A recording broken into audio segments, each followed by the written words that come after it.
वर्षा जी, एक कोशिश के नाम से आपकी संस्था है और काफी सालों से लगातार आप काम कर रही हैं। कई बेसहारा लोगों को आप सहारा भी दे रही हैं। ऐसे लोग, असहाय लोग जो जिनका कोई सहारा नहीं था, उनके अंतिम संस्कार भी आप करवा चुकी हैं। तो कैसा अनुभव होता है आपको इन चीजों को लेकर? जब भी आप कुछ समाज के लिए इस तरह का कर रहे होते हैं जो लीग से हटके है, और खासकर कोई एक महिला जब इस तरह का इनिशिएटिव लेती है, तो ऑब्वियसली गौरवान्वित पल होता है वो मेरे लिए। और जब आपके किसी कार्य से आपके माता पिता जी का सीना चौड़ा होता है जी। तो ऑब्वियस है कि आपको भी बहुत खुशी होती है। जी वर्षा जी, एक सबसे बड़ा जो मुद्दा है आज के ज़माने को देखते हुए कि हम लोग नारियों के उत्थान के लिए बात करते हैं, तो कहीं ना कहीं नारियां और महिलाएं भी आजकल जो है अपने कर्तव्य पथ से जो है भटक जाती है। तो उन महिलाओं के लिए आपका जो है क्या संदेश देना चाहेंगे?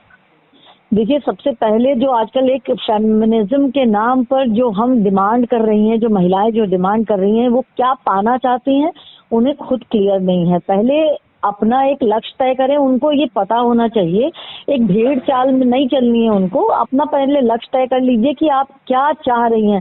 फेमिनिज्म के नाम पर आप जो सिर्फ मर्दों को कोसते रहना और उनकी बराबरी का कहते कहते आप कहाँ से, मतलब आप अपना लक्ष्य तय करिए। आप गलत राह पे चल रही हैं, तो सबसे पहले सबसे इम्पोर्टेंट ये है कि चीजें क्लियर करिए खुद में। पहले एक भेड़ चाल चलने से कहीं बेहतर है कि अपने लक्ष्य को तय कीजिए और उसको समझ लीजिए कि जो आप लक्ष्य तय कर रहे हैं वो समाज हित के लिए है कि नहीं है, परिवार हित के लिए है, देश हित के लिए है कि नहीं है। उसके बाद कोई स्टेप लीजिए। और अगर आपको लगता है कि आपका एक स्टेप समाज हित, देश हित और परिवार हित के लिए, तो definitely just go for it. कितने सालों से अपनी संस्था काम कर रही है वर्षा जी समाज सेवा के अंदर? देखिए, हमारी संस्था पिछले 7-8 सालों से तो इन सब कार्यों में निरंतर लगी हुई है।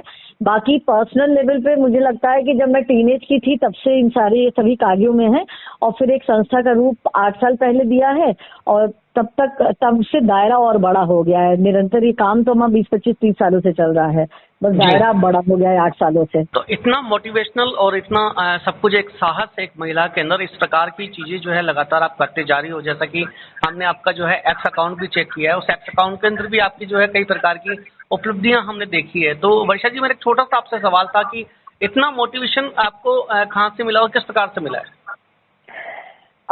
देखिए, मेरा ये मानना है कि मोटिवेशन आपको अपने इर्द गिर्द लोगों से, अपने इर्द गिर्द जो घटनाएं हो रही होती हैं, जो पॉजिटिव चीजें हो रही होती हैं, it's totally up to you कि जो आपके आसपास चीजें घटित हो रही हैं उसको आप पॉजिटिव ज्यादा लेते हैं, नेगेटिव ज्यादा लेते हैं। और एक बच्चे का समय, चूंकि ज्यादा जो शुरुआती समय होता है वो परिवार में ही बीतता है, तो मुझे तो इंस्पिरेशन अपने परिवार से मिलता है। ये सेवा भाव मुझे अपने परिवार से ही आया है, अपने माता पिता जी से ही आया है।